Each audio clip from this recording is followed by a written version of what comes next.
only 2 essays and then a PowerPoint? What exactly are they looking for?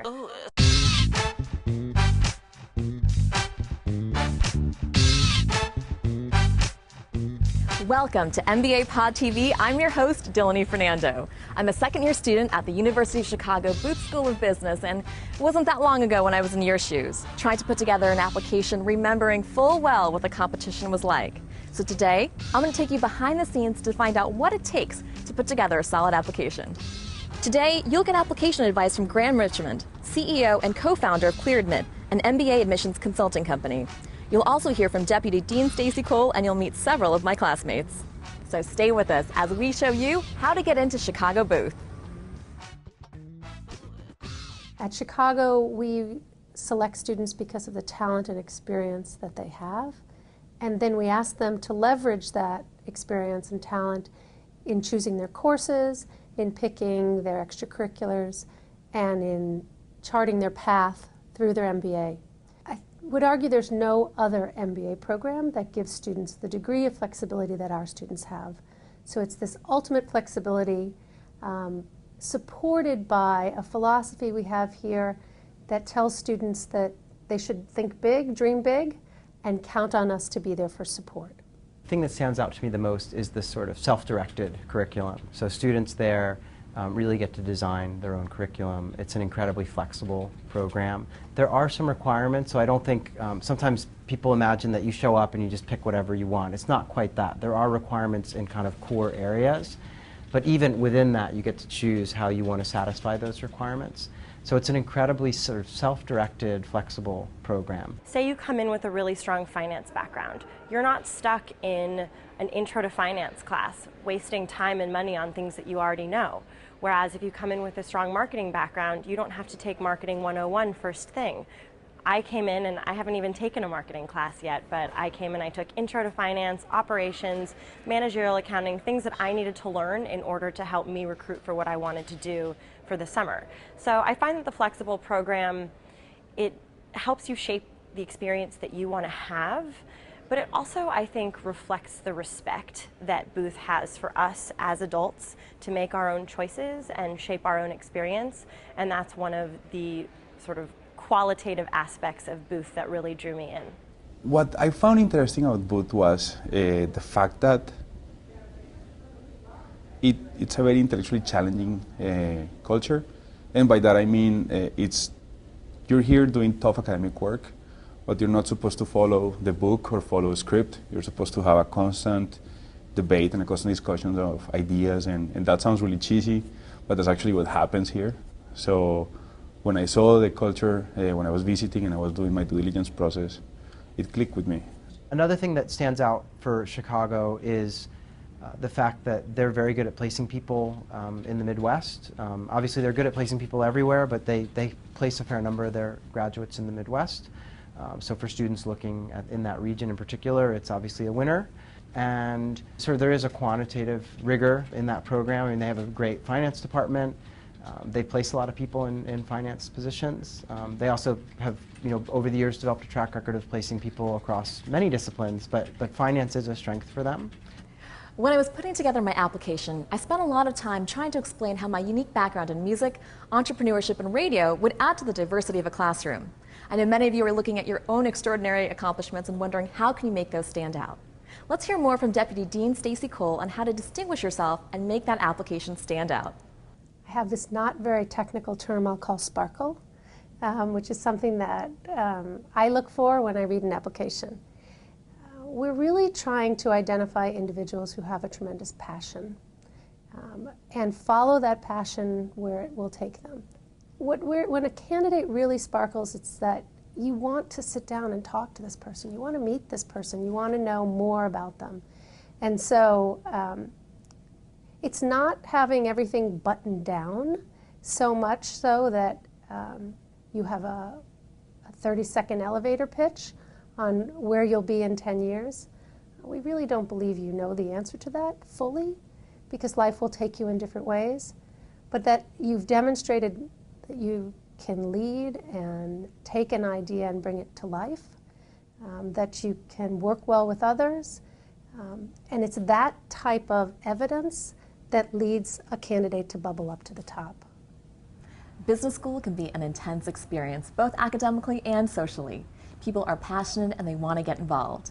Now, one thing that an admissions committee is going to look for is what you do outside of your work to get a better picture of who you are. When I was putting together my application, I made it a point to talk about the things that I did, both on a local level and the global issues that mattered to me. Let's hear more about how important extracurriculars are from Graham Richmond.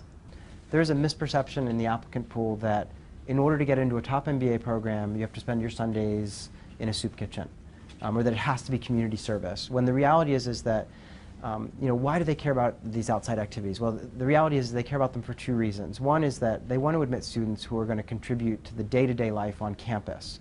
And so if you're into theater, there's a way for you to contribute. Most schools have kind of cabaret style, theater groups, or they do kind of skits and things. And so that could be a hobby and a natural way for you to contribute. I would say the other thing that they're curious about is they're looking for evidence that you're well-rounded.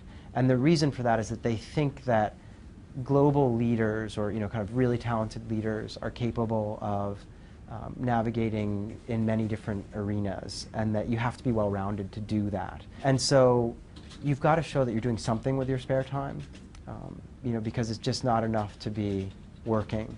But it doesn't have to be volunteer work necessarily. I mean, there's nothing wrong with volunteer work. It's fantastic, but I think that it's just one way. If I were applying to Booth, I would highlight my extracurriculars, in so much as I would try to demonstrate to the school how I'm going to bring those to bear on the community at Chicago Booth, so how they'll translate to involvement. I think the best advice I could give to a future applicant is actually come to Booth. For me, it was the fit, and when I say come to Booth, I mean visit Booth while you're applying or things like that. And the reason is there is so much about Booth that for me made it the perfect fit that you can't necessarily express on a web page or on something else, be it the people, the class size, the flexible curriculum, interacting with professors. It's things that when you actually come here, it is so amazing to be a part of. And I think they've got a great program to actually orient visitors who come to Booth. I would say just be yourself in your application. I found that the Booth application was different than the other applications, only 2 essays and then a PowerPoint. What exactly are they looking for? Once I got here and I got to know the school, I found that Booth is just looking to get to know you. They're looking to get to know how you think. And so just show them that. Let them get to know who you are. One thing that's unique to Chicago Booth's application is essay number 3, where you're given 4 blank pages to do whatever you want. Exciting, right? And yeah, a little daunting. I know I spent lots of time trying to figure out how I could get creative in 4 pages. Let's get some advice on how you can tackle essay number 3. I like to think of it as white space. So students are given an opportunity to express themselves in a form other than an essay. A lot of applicants do choose to use them as PowerPoint. But I can tell you we've seen many students use the white space as more of a canvas to show their art, to demonstrate an aspect of them. Some people have written poetry, something about them that doesn't come through in the much more structured parts of an application. And there really is no right and wrong answer here. I think that the big key is just to be authentic, to show us something about yourself that you couldn't put in 50 words or less, or 500 words or less, or whatever the constraint might be, that when you show it to a friend or a loved one, they say, that really captures who you are. The instructions are very open-ended. It's sort of your chance to kind of do what you want with 4 slides, and that allows you to think about what are some themes in your candidacy that you may want to convey. Maybe there are 4 themes, that you could put across the 4 slides, or maybe there's a kind of chronology of periods in your life that you want to share with the admissions committee and divide out over a set of slides. I think that the real issue and what this assignment teases out is that a lot of candidates applying to business school have a very kind of numbers-oriented background or maybe an engineering background, and this sort of creative assignment can be daunting. And yet being creative and showcasing an ability to market oneself is a pretty important criteria if you're going to be a leader of tomorrow. The mistake that many candidates make is they don't treat it as being entirely different from an essay. They end up with just bullet point after bullet point and lots of text, and they don't think about, well, this is meant to be a presentation, and if I were making a presentation to an audience, I wouldn't have just text. I would probably have some images or just very kind of sparse, tidbits of kind of commentary that I would then flesh out in a presentation. And so that's the idea here. It's not meant to be just a writing exercise. It's really meant to be a kind of creative expression of sort of who you are, or maybe what you might contribute to the program, and there are just so many angles you could pursue with it, and that's what makes it daunting. But it also, as I've stressed, it just presents a really unique opportunity for someone to make their case. Well, I hope you learned a little bit more about Chicago Booth and how to put together a competitive application. I encourage you to come visit us on campus, meet some of my classmates, and sit in on a lecture. And of course, when you're in this great city of Chicago, you can take in the music and the food, and yes, maybe a little shopping on Magnificent Mile. That's it for this episode of MBA PodTV. I'm your host, Dilini Fernando. Visit us at mbapodcaster.com, where you can register for weekly audio and video shows. Join us on Facebook and Twitter to keep up to date with the latest insights and advice on your MBA application process.